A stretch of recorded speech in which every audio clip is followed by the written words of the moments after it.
Hi friends, welcome to my channel Shanvi vlogs. ముందుగా pan పెట్టుకొని అందులో మనం తగినంతగా ఆయిల్ వేసుకోవాలండి.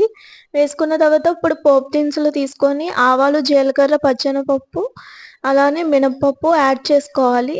ఎండుమిర్చి కూడా యాడ్ చేసుకోవాలండి.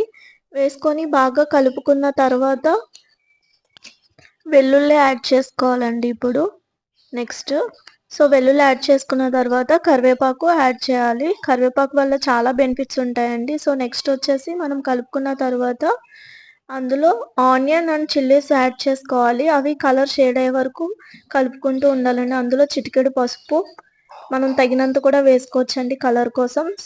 అందులో వచ్చేసి అలానే సాల్ట్ మనకి టేస్ట్ తగ్గ వేసుకోవాలండి, మరీ ఎక్కువ యాడ్ చేయకూడదు. ఇప్పుడు వచ్చేసి అల్లం వెల్లుల్లి పేస్ట్ 1 స్పూన్ తీసుకున్నా అండి. అది కూడా వేసిన తర్వాత బాగా కలుపుకోవాలి.